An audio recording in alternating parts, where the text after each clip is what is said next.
Rajesh bhai, Jai Jinendra.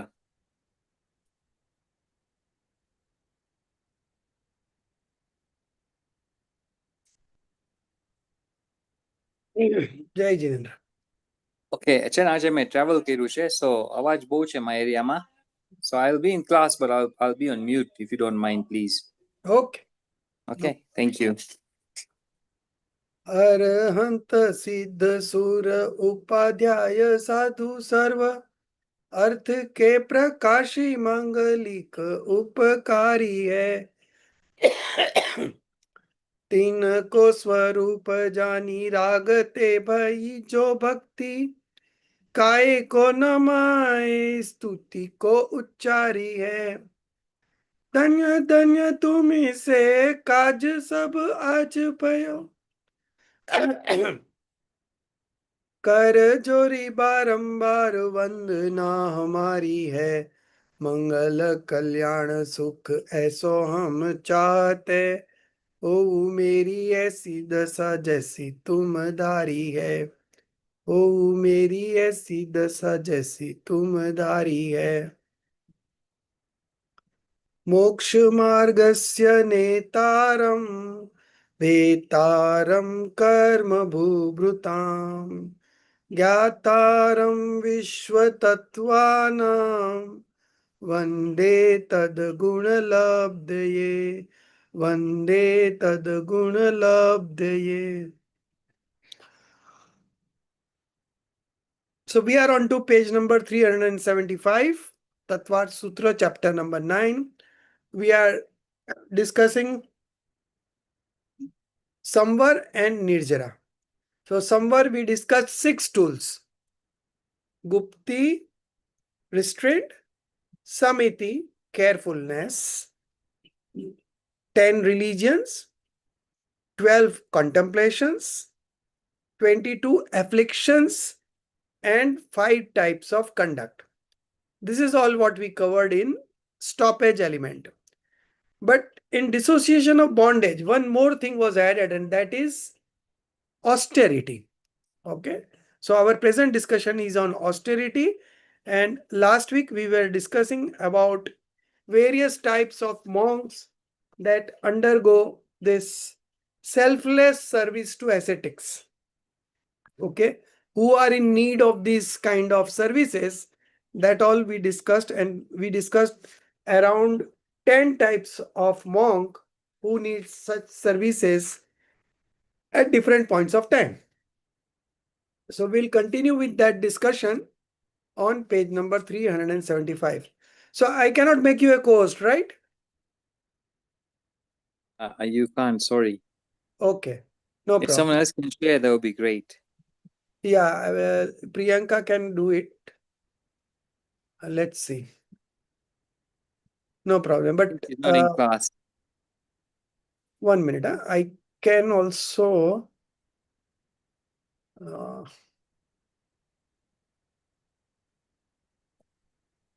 let me see.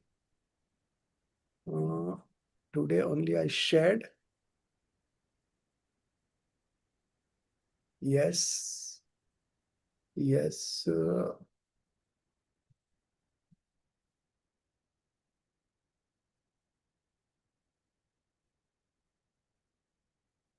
Share. Preview.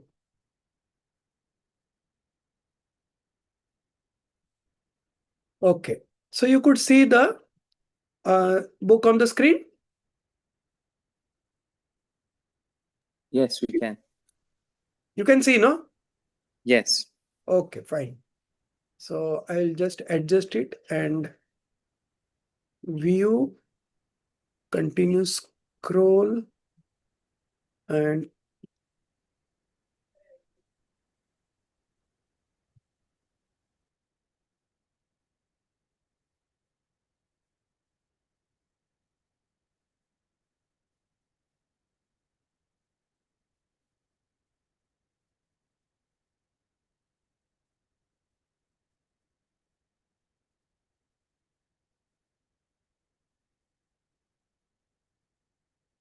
yes.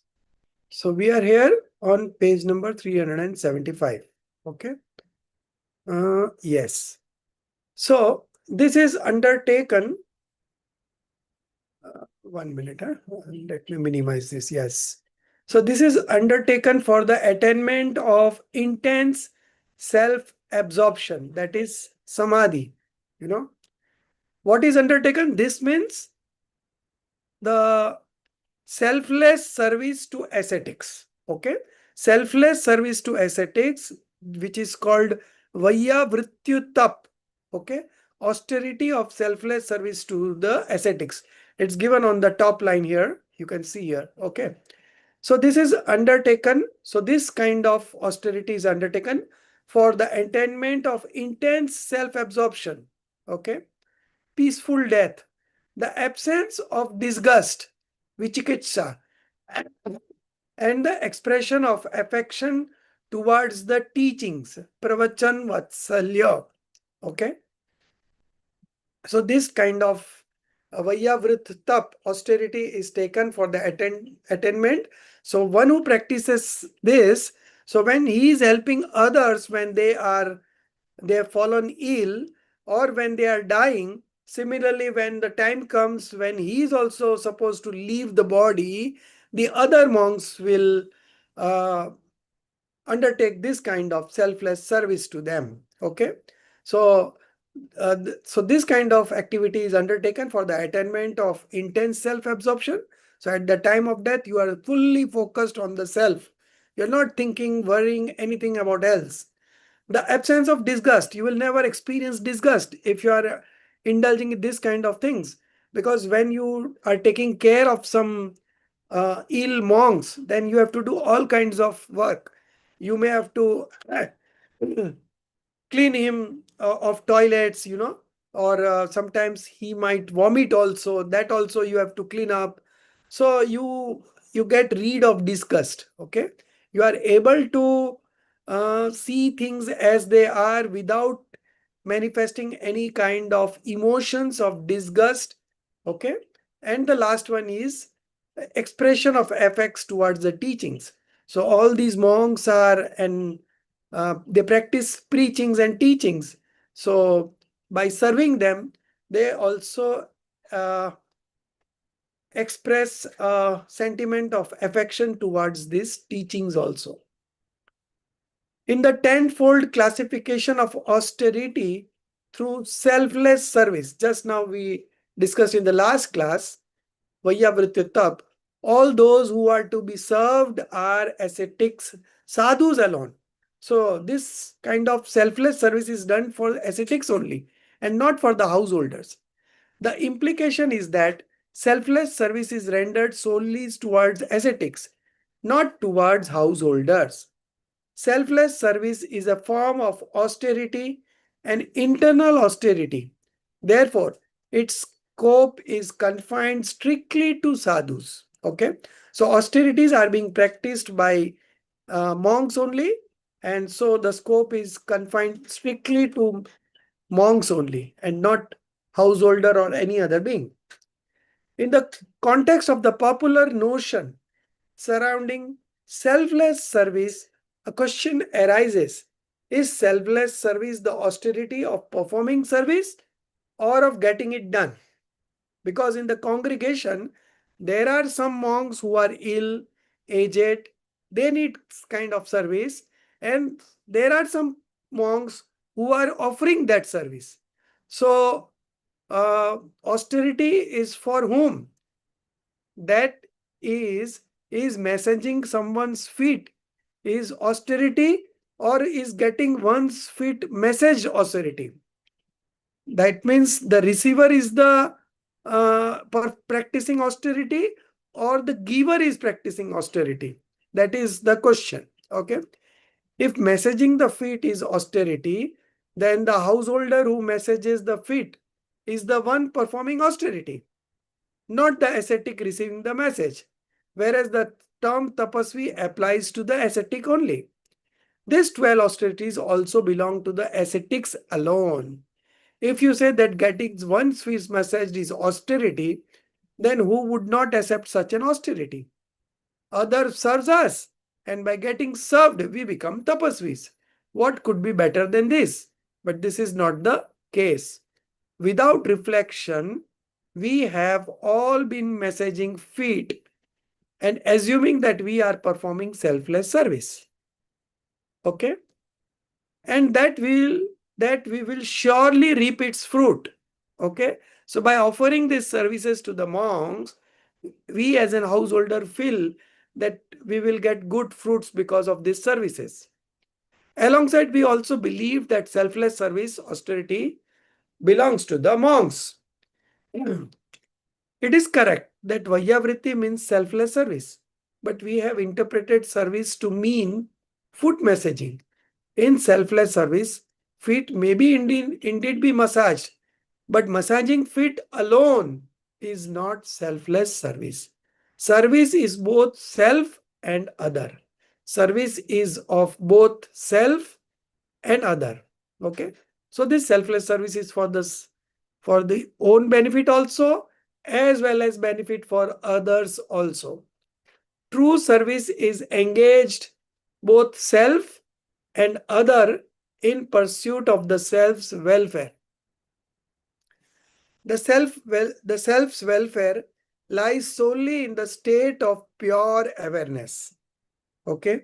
The self's welfare, so our own welfare, lies solely in the state of pure awareness. Now, what is this state of pure awareness? Okay.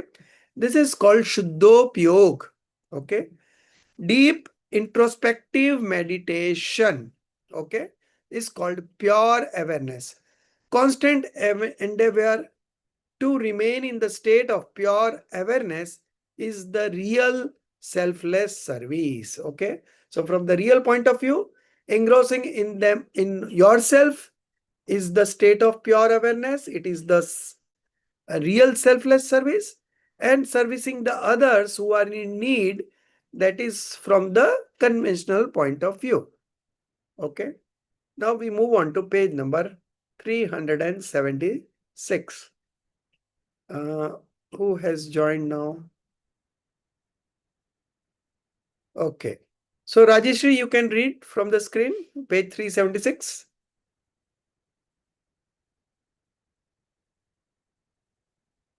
Yes, Yeah. sir, but yeah, I can read. Yes.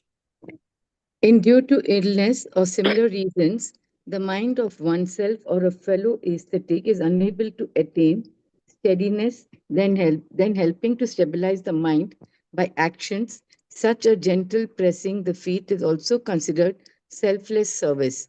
However, casually and continuously pressing the feet without any valid reason can never be considered selfless service. And even if it is certainly does not qualify as austerity, let alone as internal austerity. If a monk is groaning in pain, his mind is unable to gain stability. Then, in such a state, giving him mere instructions may not bring steadiness in his disposition. But if he is addressed while being served, then stability can be attained more quickly. It is solely for this reason that physical selfless service has been given a place in austerity. Vayavattap.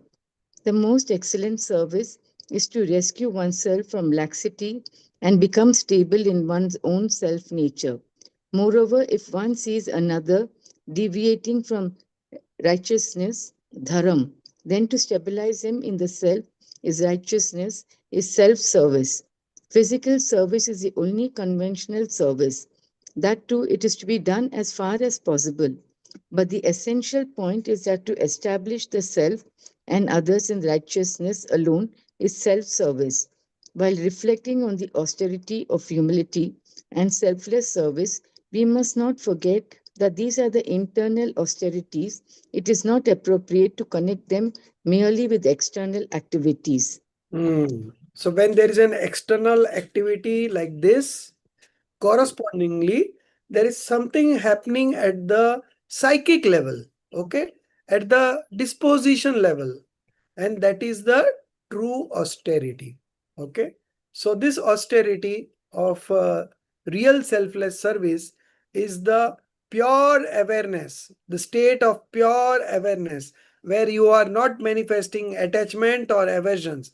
That is vitrag bhav, passionless disposition, detachment. Okay, that is the real selfless service.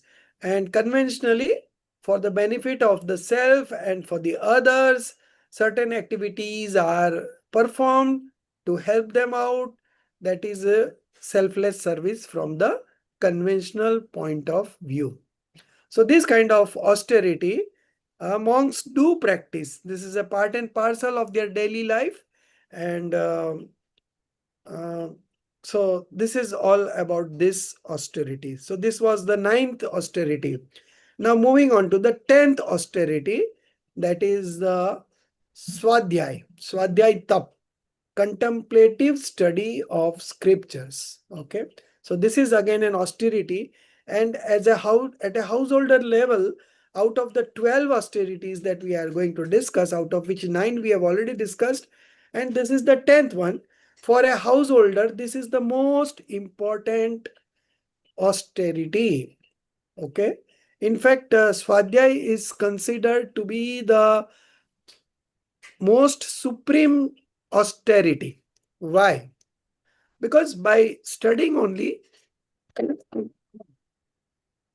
you will be able to realize the nature of other austerities. Without studying, how do you know? What is atonement? What is prayer? What is fasting? What is uh, eating less than uh, hunger? All these are austerity, and this could be understood by studying the scriptures. So at one place, it is considered that Swadhyaya is the most supreme austerity among all, because the ultimate is, of course, meditation, but meditation is a result of this Swadhyaya. So now we are moving on to this contemplative study of scriptures. Okay. So Priyanka, you read now. Yes, sir. Yes. Is it Yeah. okay, contemplative study of scriptures? After the discussion on austerity of selfless service, now we take up the internal austerity known as contemplative study of scriptures. Reading, asking, contemplation, recitation, and preaching of dharma. These are the 5 types of austerity known as Swadhyay. The 5 divisions of Swadhyay are Vachan, that is reading,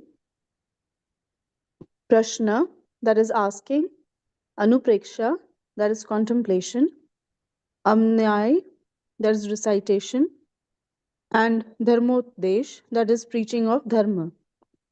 In these, a gradual development of the process of Swadhyay can be observed. First, to read spiritual texts that expound on fundamental elements, tattva, and to extract their spiritual meaning with full effort, using one's own intellect. This is called Vachan Swadhyay. If one still does not understand, then respectfully inquiring from a particularly knowledgeable person with the aim of understanding is called Prashna Swadhyay. Reflecting deeply upon what has been read and the responses received from the learned person is called Anupreksha Swadhyay. Repeatedly reciting and memorizing the finalized subject matter after reading, asking, and contemplating in order to solidify one's grasp, this is called Amnai Swadhyay. And when one has fully mastered the topic through Vachan, Prashna, Anupreksha, and Amnai, then teaching it to others for their spiritual benefit without any desire for praise or fame is called Dharmopdesh Swadhyay. From this exposition, it is clear that Swadhyay is not limited merely to reading. Asking questions in order to understand is also Swadhyay. Reflection and recitation are also forms of Swadhyay. Indeed, even the imparting of dharma for the benefit of oneself and others, done without any longing for prestige, qualifies as Swadhyay Tap. So you see, the most interesting part about the Swadhyay Tap, austerity about the scriptural studies, is that it has got its 5 parts. Okay. So the first one is reading, mere reading. Okay. So whatever you read, you just try to understand what's being said. Then if you have any doubts, you are supposed to ask. But if you don't read and ask, then it is not good. First, you have to read. You have to try your best to get it understand. And if you are not understanding, they are always welcome to ask. After asking and getting the answer, you have to again contemplate it. And while contemplating, you are able to uh, justify its inclusion in the topic, why it has been included, what is the logic behind it, and if we understand it properly, then what we are going to get it. So all these details will help you. Uh, so when you have already asked the question, whatever answer you have got, you have to contemplate it to make it a part of your knowledge, whatever knowledge you have got. Okay, upgrade your knowledge. Then, after reading, asking, and contemplating, in order to solidify one's grasp, okay, repeatedly reciting, okay, remembering, memorizing it, it helps. Because, at times, whatever you remember, that only is at your disposal. Okay, supposing if you are in a hospital and in an ICU where you don't have access to any books or nothing, but whatever you have learned earlier, memorized, that is going to come to your mind, and that is the swadhyay that you can do while still in ICU where nobody is allowed to see you. Okay, but still you can connect if you remembering. So after understanding, after reading, after asking, after contemplating, if you do this repeatedly reciting and memorizing, then it helps, and then it becomes a part of your memory. Okay, so you can recall it time and again as and when the need be. So it's always helpful if you've got a good memory. If you don't have a good memory, then if you keep on repeating, then also you start remembering. It's not that nobody can remember. Only thing is that some need one time reading, some need 5 times reading, some need 10 times reading. But even after doing 10 times reading, if you are able to remember and derive the benefit, then what is the harm in it, right? So as a matter of rule, I always recommend to read 3 times. All this textbook you should read minimum 3 times. So every time you read, you will see that you are understanding better. The first time you read, you are not able to capture the essence of what you have read. But the second time you get this insight. The third time, more things come out of it. You can connect different things at the same time. So all this helps. So you have to keep on practicing repeatedly again and again. So this is called Amnaya Swadhyay, where you are remembering the text, or if it's a poem, you are remembering the poems, and otherwise you are reciting. So like if you recite Chedala every day, within 2-3 months you will automatically remember every verse out of it. That's the most easiest way. Keep on reading every day, every day, every day. So automatically that your knowledge starts remembering it. Then you all automatically feel that after this will come, after this will come. So this all we must have expressed some point of time in our life. So you are all well versed about it. Now the last point.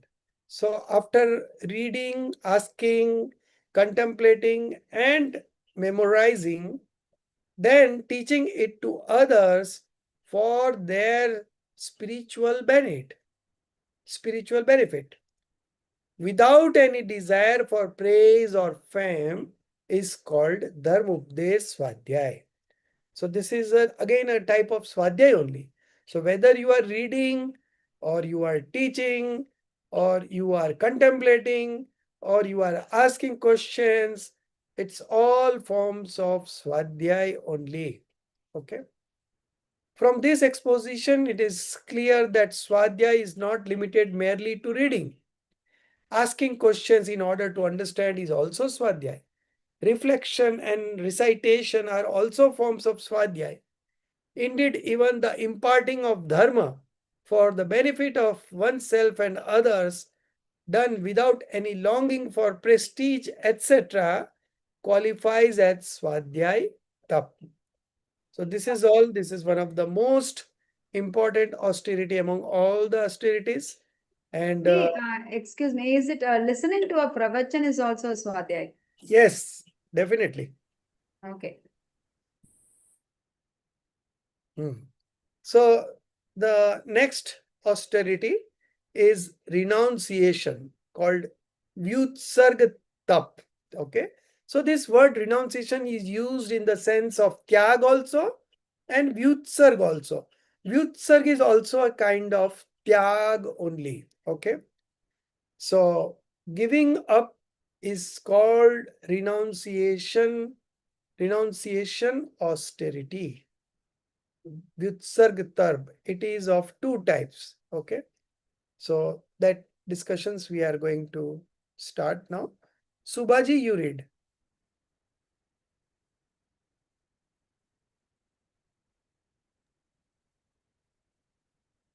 Renunciation, Vyutsarg. Giving up is called renunciation, austerity. Vyutsarg. It is of two times. The relevant aphorism is as follows. Renunciation, austerity is of two types. Renunciation of external worldly entanglements and renunciation of internal entanglements. The renunciation of external and internal possessions is called renunciation austerity.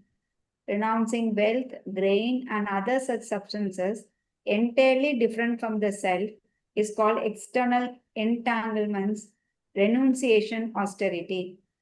Renouncing internal dispositions such as anger, pride, deceit, and greed, which arise within the soul itself, is called internal entanglements, renunciation, austerity. In this context, the following statement of Siddhantacharya Pandit Poolchandji, given in the Visheshartha section of this commentary, Sarvata Siddhi, is Murpati. Here, a question arises. Since the 5 great vows already include the vow of renouncing possession, parigraha tyag, and among the 10 virtues of righteousness, the virtue of renunciation is separately prescribed, and among the 9 types of atonements, the renunciation atonement is also independently listed. Then, in such a case, what is the need to separately mention renunciation as an austerity? Would this not amount to flaw of unnecessary repetition? The resolution is as follows. Among the 5 great vows, Mahavrat, the great vow of renouncing possession primarily emphasizes the renunciation of worldly attachments related to the household. In the virtue of renunciation, the focus is on reducing attachment to sensual objects like food, etc. In the atonement of renunciation, the emphasis lies on renouncing possessions and purifying the faults that hinder engagement in righteousness.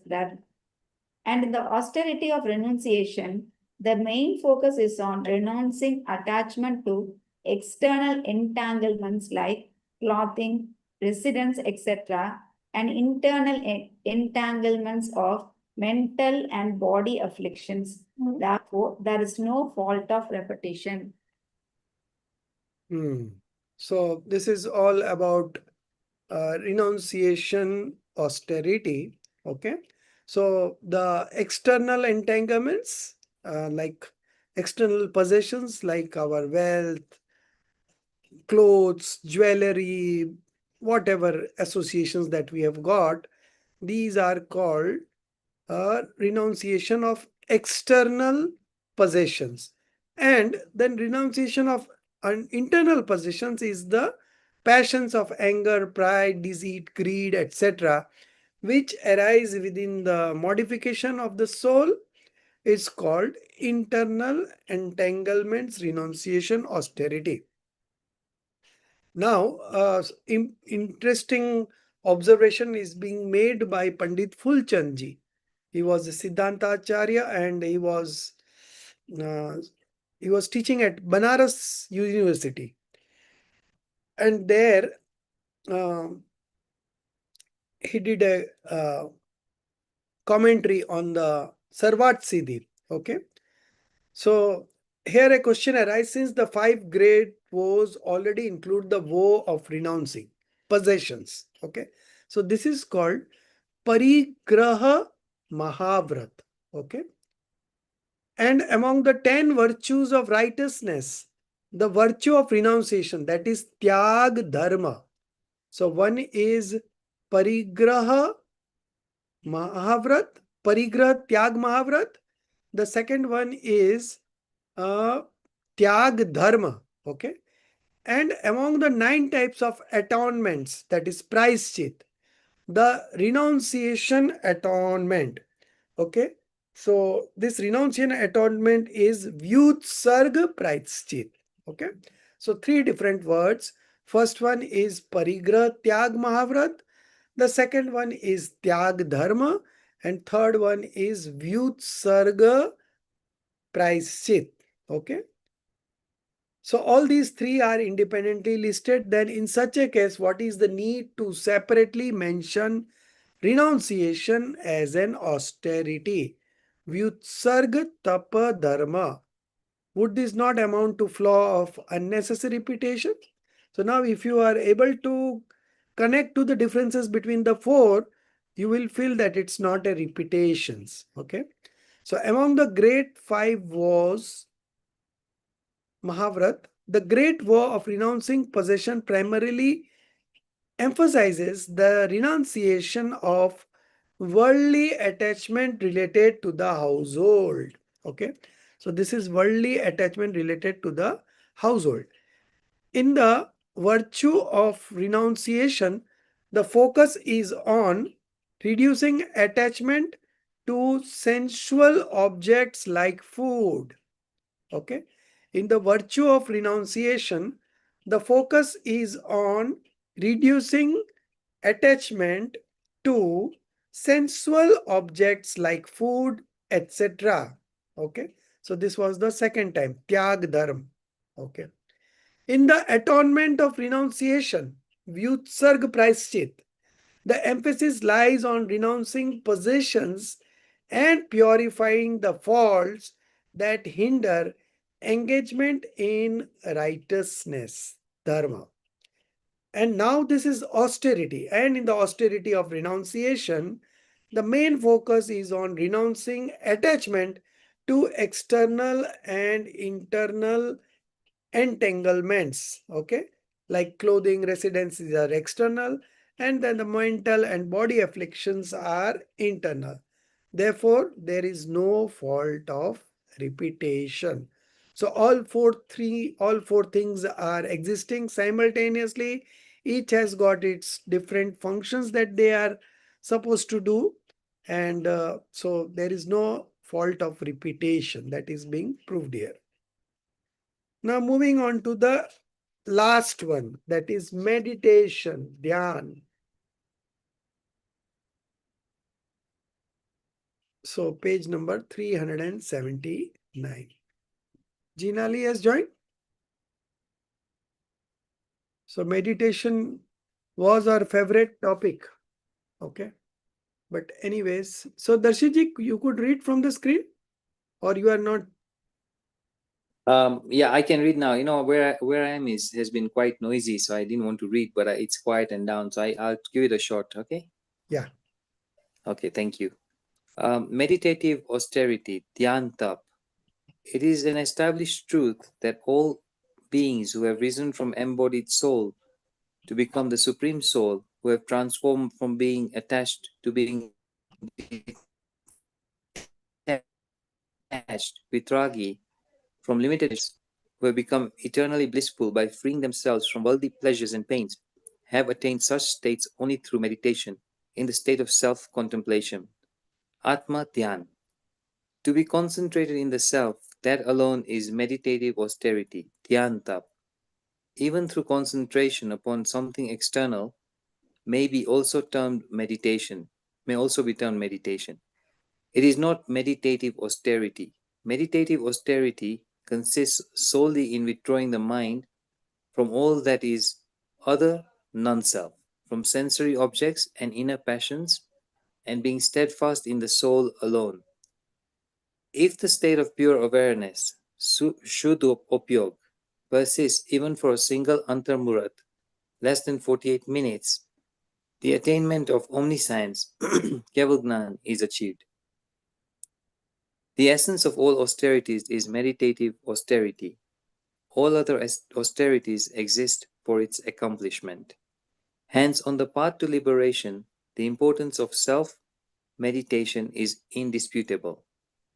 The essential nature of that meditation, which results in liberation and yields infinite suprasensory bliss, is fundamentally expressed as follows. Uttam Saman Syakagra Chinta Nirod Dhyanam Antarmurat Tat. For one possessing excellent bodily firmness, Uttam Samhana, the restraint of thought, mental activity, by one point concentration and by facing self Atma Samuk, even for an Antamurat less than 48 minutes, is known as meditation, Dhyan. This aphorism number 27 of the 9th chapter of Tattva Sutra is followed by 17 more aphorisms up to aphorism 44, which elaborate upon meditation in detail.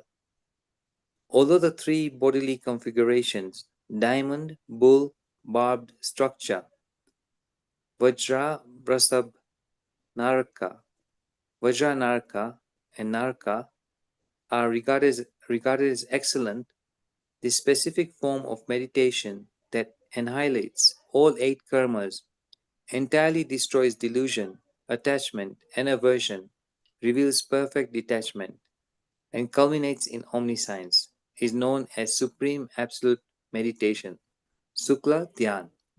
Such meditation occurs only in those possessing the first and finest configuration, Vajra Rasab Narka Samahana, and only in the Narach fourth is Narach. Narach Sahanan. Okay. Vajra Rasab Narach Saman. So those who are going to get liberated in the same birth, they have this kind of body. You remember Hanumanji was so strong that somebody took him up and made him fall from that height, and he fell down, and the place where he fell down, there was a rock. That rock got broke, but Hanumanji, the child Hanuman, he was not injured at all. Why?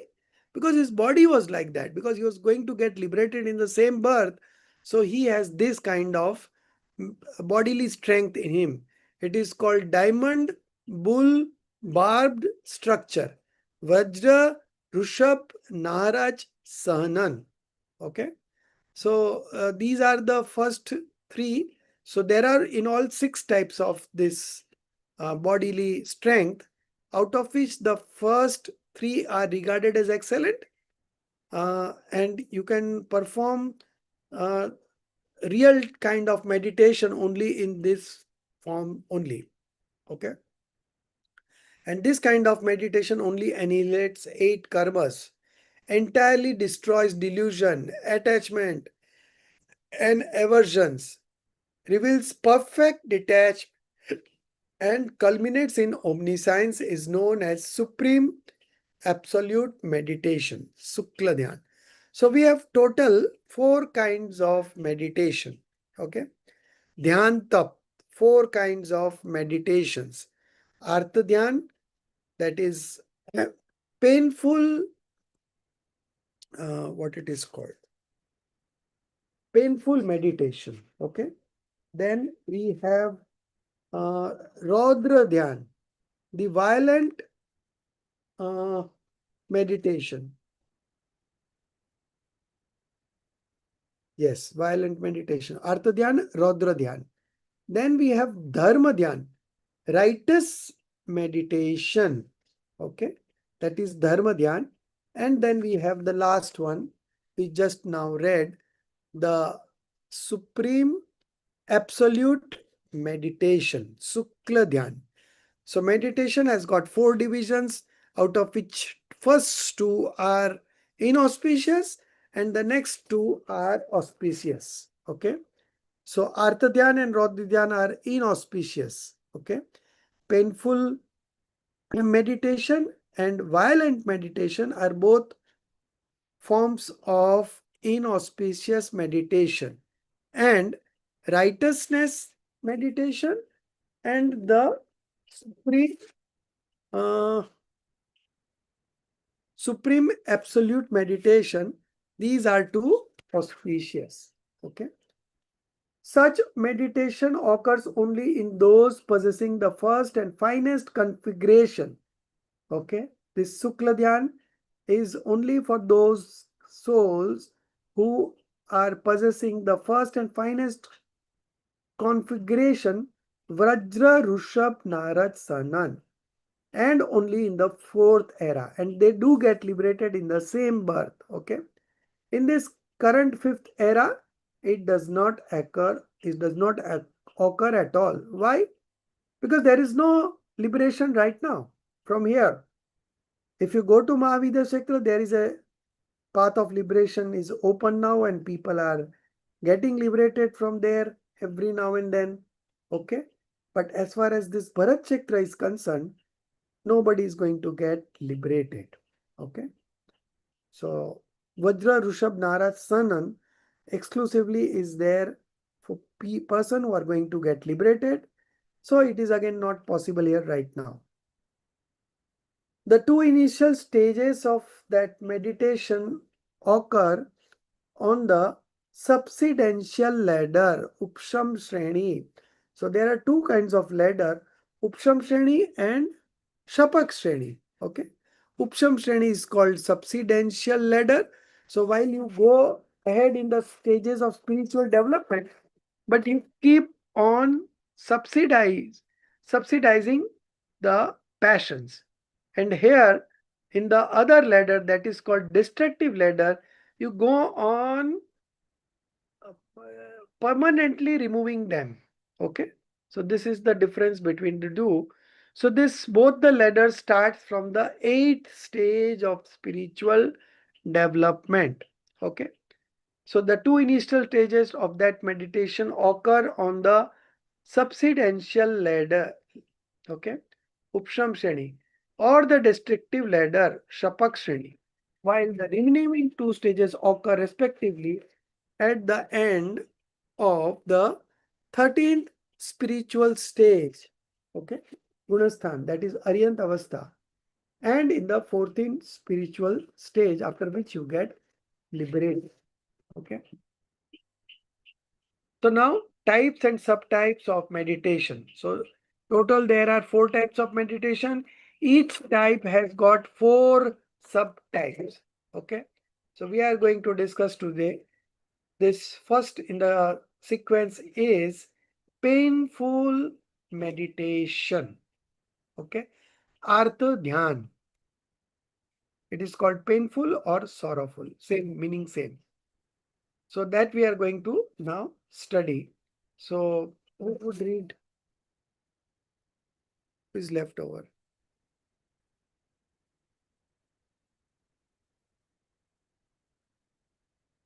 So everyone has read once. So we come back to Rajeshri ji to read.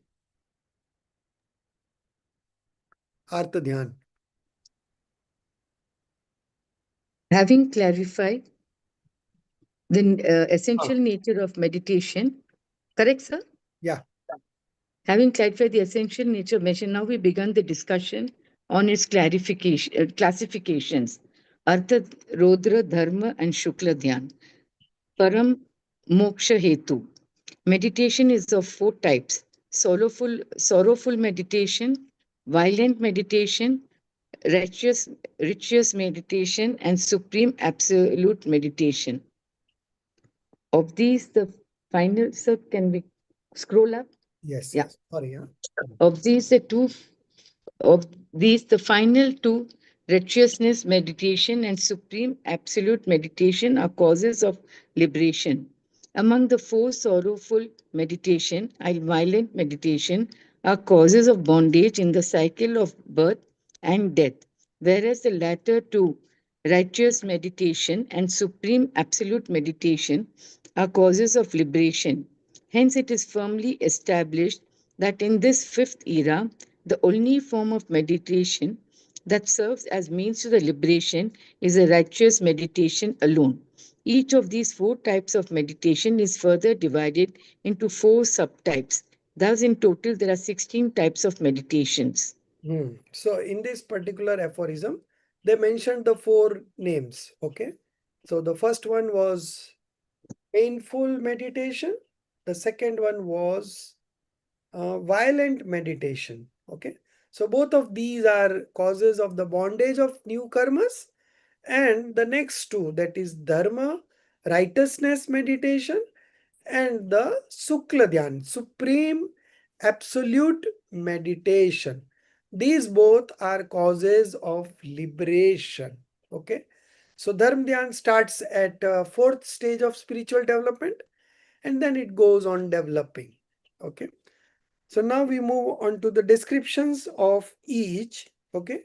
So we move on to the page number 381. So the first in the category of the four meditation is painful meditation, and it has again got four divisions. So one meditation word, four divisions, each division has four subdivisions. So all put together are 16 different types of meditation. Okay. Now this four types of painful meditation. Priyanka ji.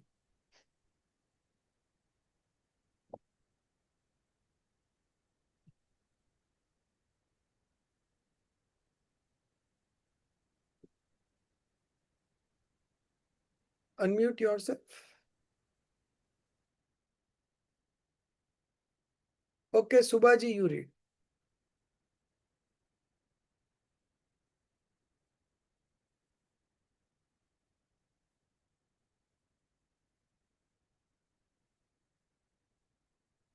Subhaji.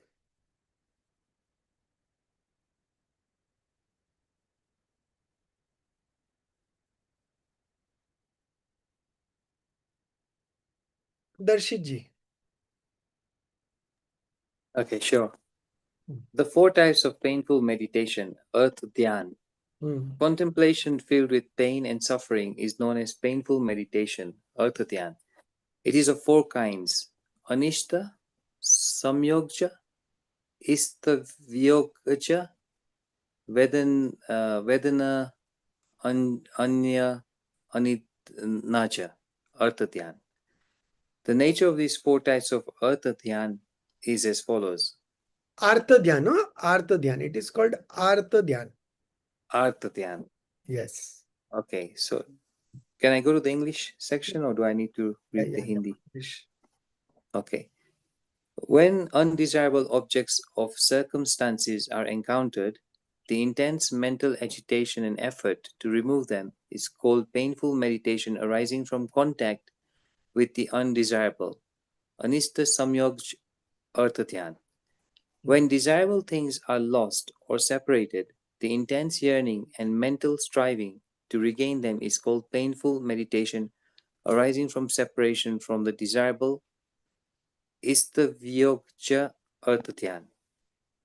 Third one, when there is physical suffering or disease-related pain, Vedana, the mental turmoil and struggle to eliminate, it is called painful meditation arising from affliction, Vedanya Artha Dhyan. When the mind becomes engrossed in longing for the attainment, future pleasures, or possessions, it is called painful meditation arising from craving for future fulfillment.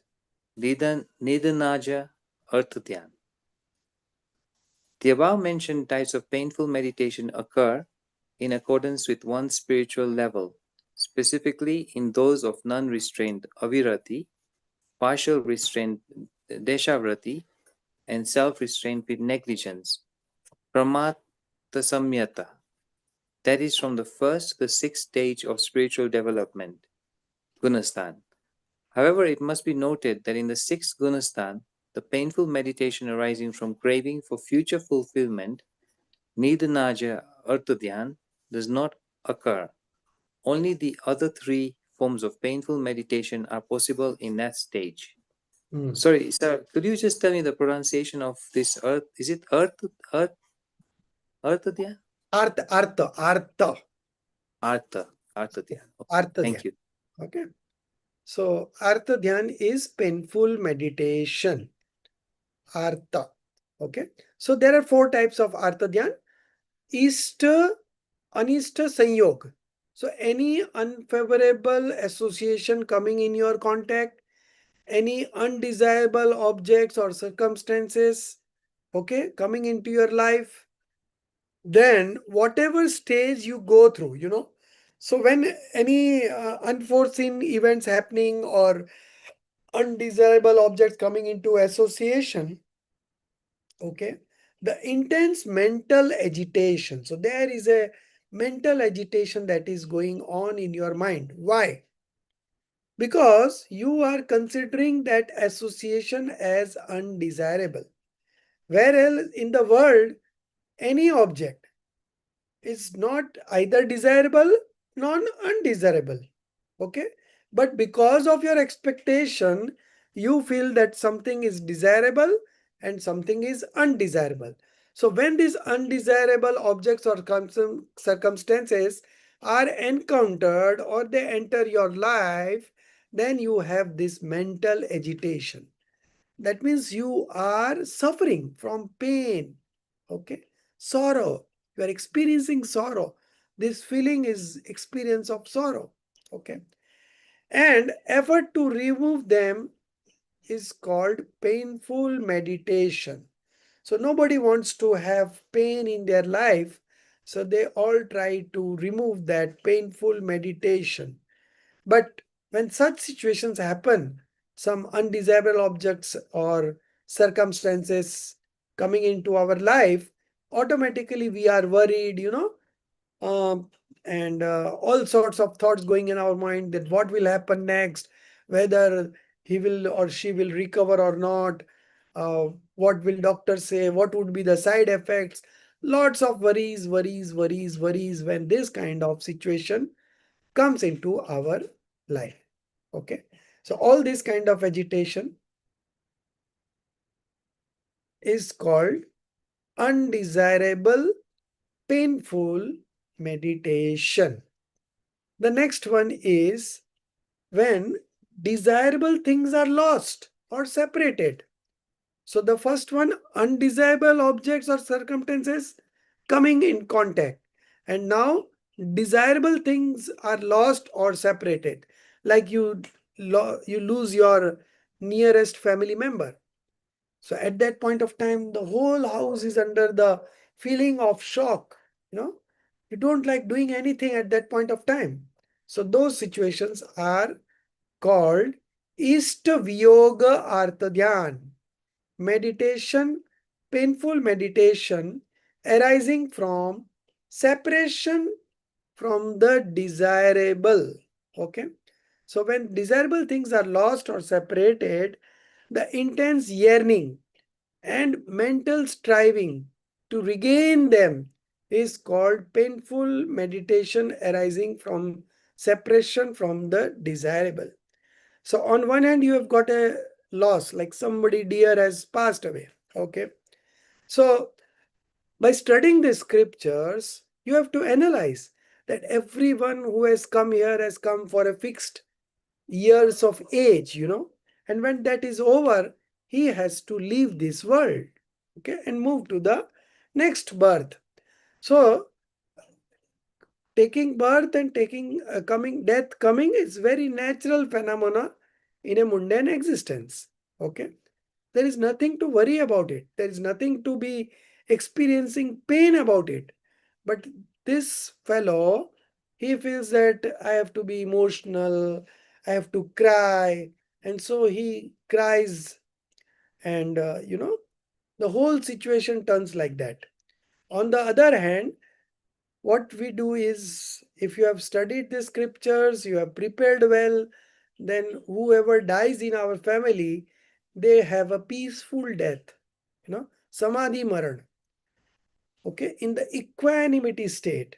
And that is where you don't feel like crying, because you know that one day everyone has to go and his time has come. And the best part is he spent his time in his spiritual upliftment, and he never got involved in any sensual pleasures or any types of other uh, engagement. So he spent his time judiciously in studying the scriptures, and based on that he was able to be uh, in equanimity state while dying. Srimadji died in the afternoon around 2 o'clock. So just before dying, he called his brother Saubhagya. Okay, Saubhagya, Banu Khyal Rakje, take care of mother. And then he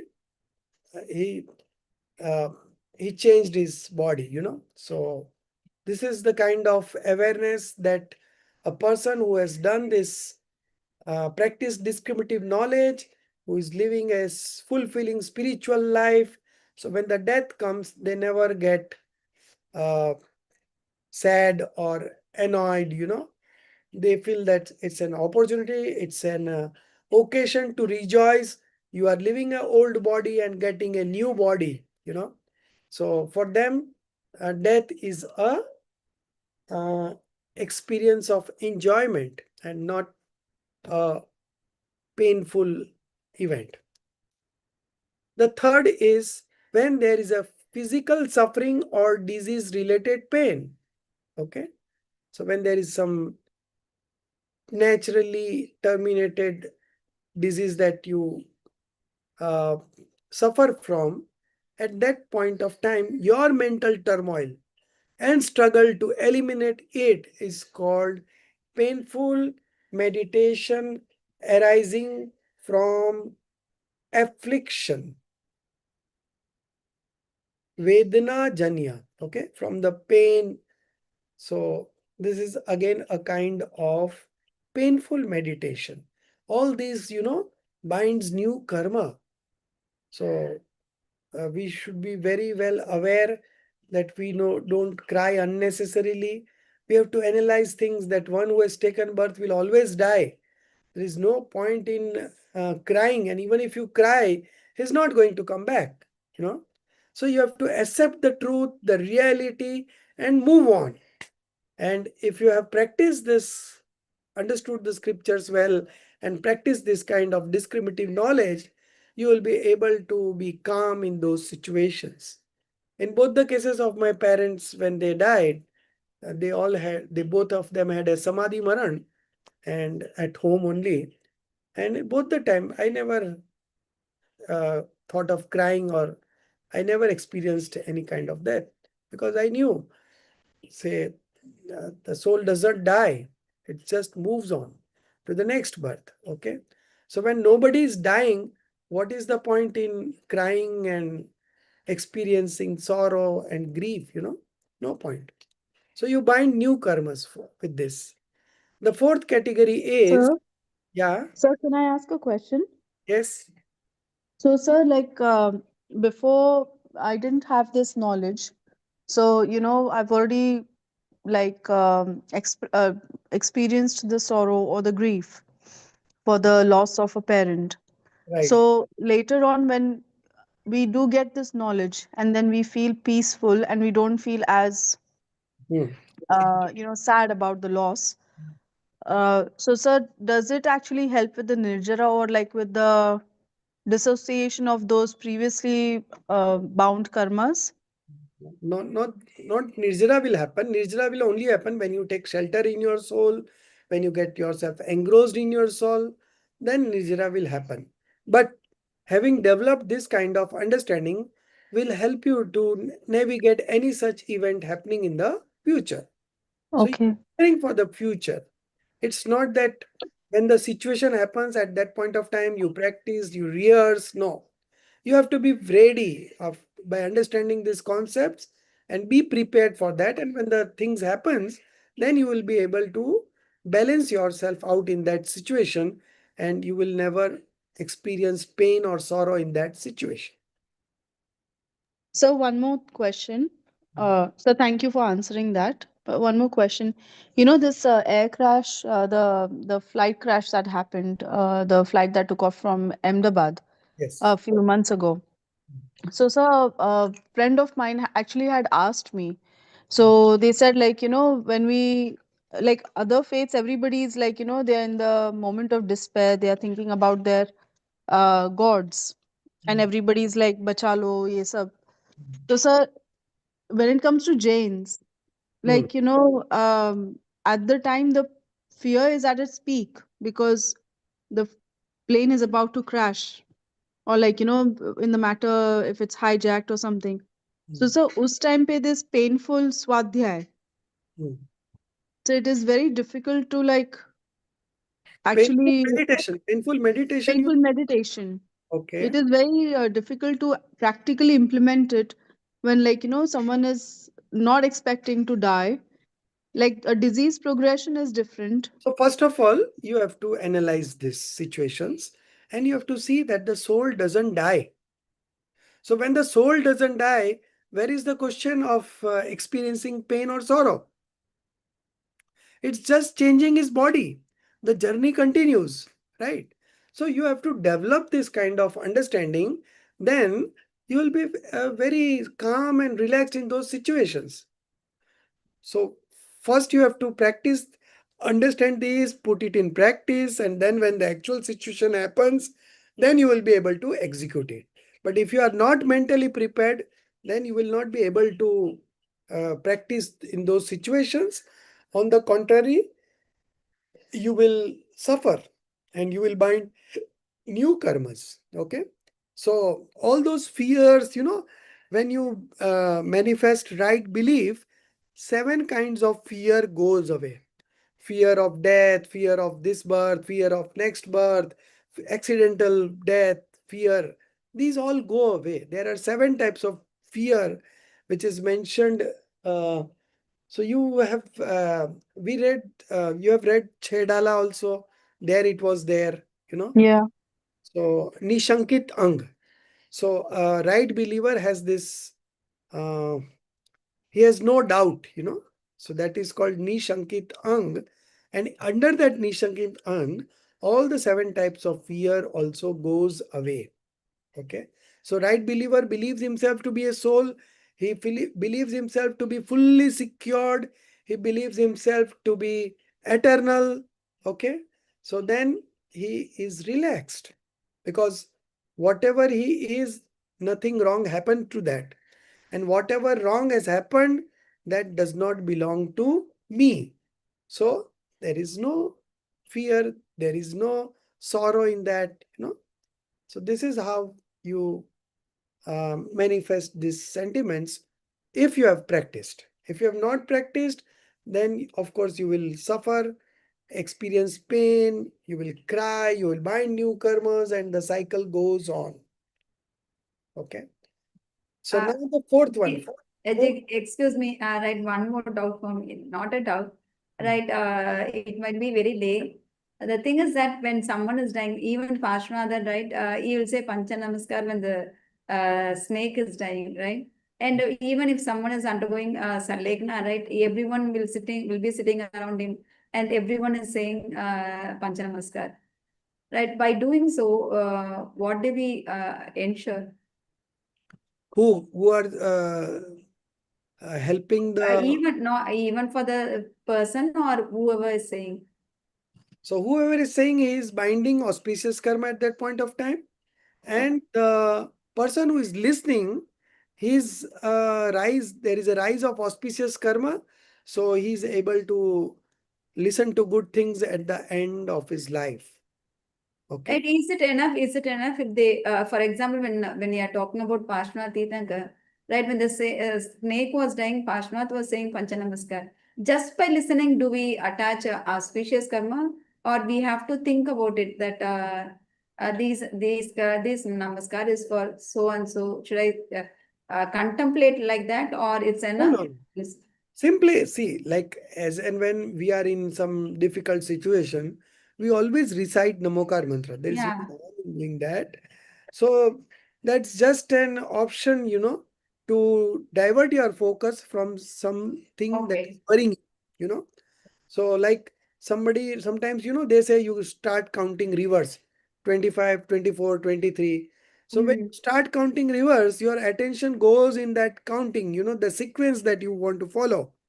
And Okay. automatically, whatever worries are there that are being not focused at that point of time. So you are good. You're feeling good that point of time. So all these solutions are there, different kinds of solution depending on the situation. But the main part is that you have to be in eternal bliss all the time practicing. So when the death comes, you are not worried. Okay. Thank you, Jay. The fourth point, when the mind becomes engrossed in longing, desire for the attainment of future pleasures, nidanjanya. Okay, so this is again an Artha Dhyan, nidanjanya Artha Dhyan, where you are desiring, you are craving, you are longing for the attainment of future pleasures or possessions. It is called painful meditation arising from craving for future. Okay. Nidanjanya, Nidanaj Artha Dhyan. Nidanaj Artha Dhyan. The above mentioned types of painful meditation, the fourth meditation, occurs in accordance with one's spiritual level. Spiritual level means spiritual progress. How much you are able to balance, how much you are able to absorb, how much you are able to be calm in those situations. That all depends on one's spiritual level, the level that they have attained. Okay. So all your efforts goes in, helps you out in those situations. So any effort put it is never go unfulfilled. There is a purpose behind it and there is a result behind it that you get. Specifically in those of non-restraint, avirati, those are in the fourth stage. Then partial restraint, deshvariti, fifth stage. And self-restraint with negligence, that is the sixth stage, fourth, fifth, and sixth. That is from the first to the sixth stage of spiritual development. This all four kinds of painful meditation is there. Okay, from first to the sixth stage of spiritual development, this is quite possible. But it must be noted that in the sixth gunasthan, which is a monk's gunasthan, the painful meditation arising from craving for future fulfillment. Okay, so that craving is not there at that point of time in the sixth stage. Supposing if he is in the fifth stage, then all the four could be there. If he is in the fourth stage, then also four could be there. Okay, so does not occur. Only the other three forms of painful meditation are possible in that stage. Now we come to four types of violent meditation. Page number 382. So who is going to, Subha, you going to read?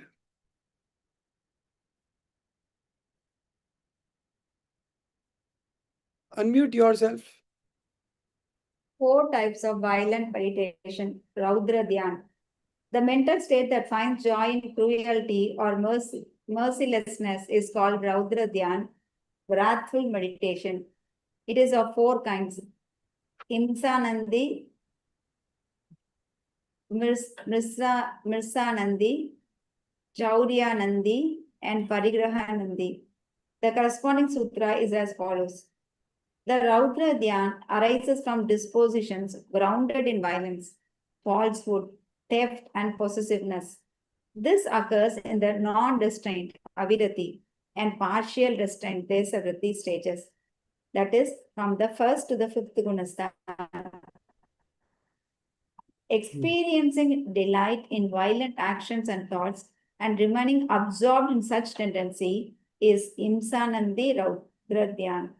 So Rejoicing in experiencing false delight. speed. Supposing now people go for hunting, hunting is an hobby for many celebrities, and they go and kill those animals, shoot them, and they are doing that for fun, for entertainment. So this is called Hinsa Nandi. On one hand, you are doing violence, okay, and on the other hand, you are enjoying it. So experiencing delight in violent action. So that action to kill somebody is a violent action. And experiencing delight in those situations and thoughts and remaining absorbed in such tendency is Hinsa Nandi Rodra Dhyan. Okay. The next. Rejoicing in false speech and delighting in the intentions of speaking untruth is Nrisanandi Raudradhyan. Enjoying acts of So what stealing. would be an example for this, Darshitji? Rejoicing in false speech and delighting in the intentions of speaking untruth. So all businessmen does this kind of things. Politician. Yes, they indulge in all kinds of tax evasions and all, and on the other hand, they rejoice. I did this and I did this adjustments, and that officer could not detect, and they feel great. So they share their with this with friends. So rejoicing in false speech. On one hand, you are depicting something false, and then you rejoicing that I made a fool of that fellow. But it's not that. It's you who has lost out it. That fellow is just experiencing his past karmas. That's why you are able to do this. But for yourself, you are binding new karmas. Okay. So rejoicing in false speech and delighting in the intention of speaking untruth is Mrisanandi Rodra Dhyan. Yeah, you were saying something? Enjoying acts of stealing and indulging in theft-related intention is Chauryanandi Raudradhyan. So again, Accumulating. stealing, cheating, all these acts of stealing and indulging in theft-related intention, and you yourself consider to be great. I fool around this income tax guy, sell tax guy. I hide this way. I do window dressing of my balance sheets. I uh, make changes in accounts, and there is a case going on right now on Anil Ambani for some fraudulent transaction that is undergone, taking wrong permissions from bank. So all these fraud, it comes to light one time or the other. Whatever sins you are doing right now will give fruit at some point of time in life, not in the present life, then the next life. So what is the purpose in doing such things? So enjoying. So this is the third type of Chaurya Nandi Rodradhyan. Then the last one coming up, the fourth one. Accumulating possessions and taking pleasure in the desire to acquire and protect them is Parigrahanandi Raudradhyan. This violent meditation arises according to one's level of spiritual development from the first to 5th gunasthan. Thus, it is established that both ignorant and learned householders, Shravak, experience these two meditations, sorrowful and violent, almost continuously based on their respective disposition. Among these two, sorrowful meditation is of the nature of pain, being characterized by sorrow, whereas violent meditation is the nature of joy, being immersed in delight arising from violent deeds and passions such as attachment and aversion. Stop. So our time is also over. Let me explain this. The fourth one, accumulating possessions. Okay. So people, on the contrary, as their money rises, they feel happy. They feel powerful. Okay.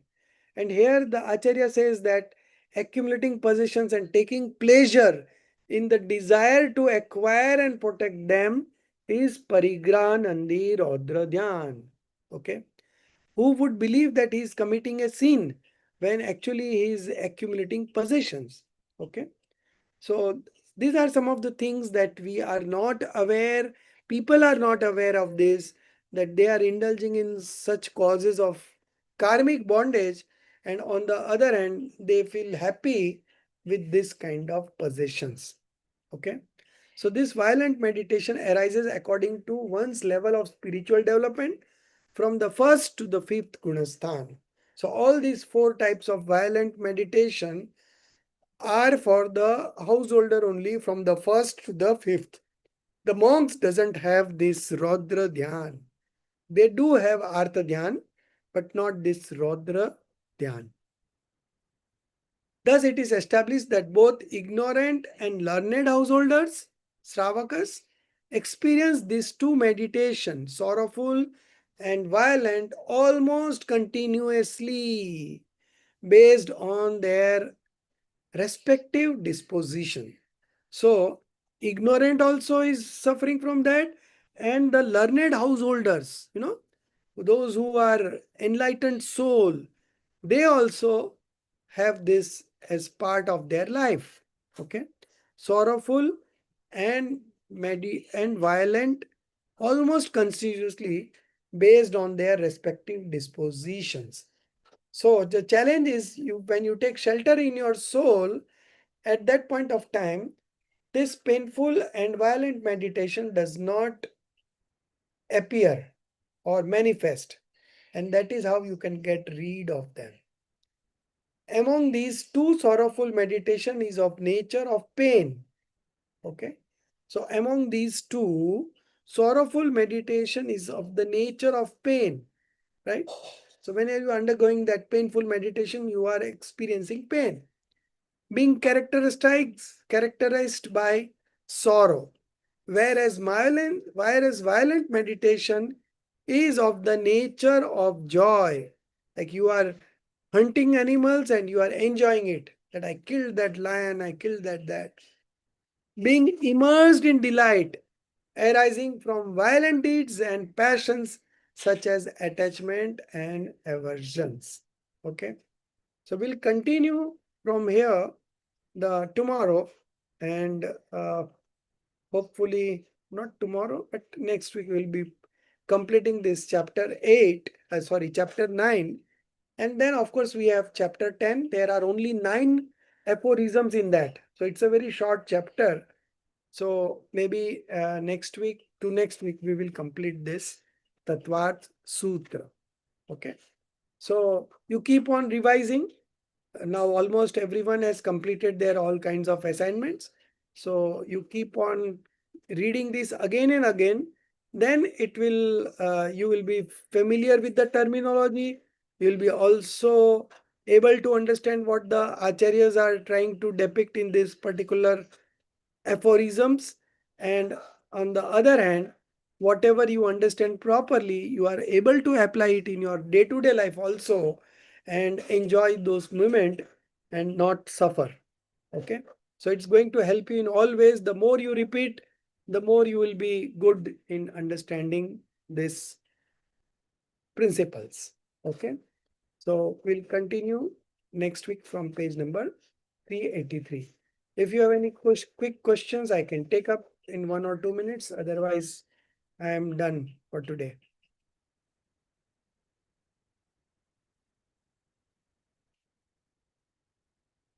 Okay. So, निज निधि निज में बताई, यह अनंत उपकार है, उसके लिए जिन वाणी माँ को वंदना सत बार है, उसके लिए जिन वाणी माँ को वंदना सत बार है. 9 times Namokar mantra.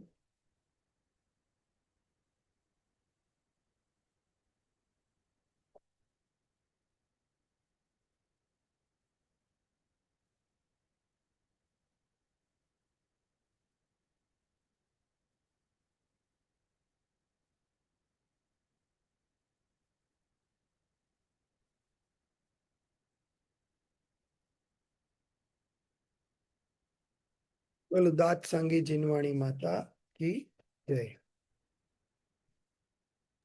जय जिनेन्द्र।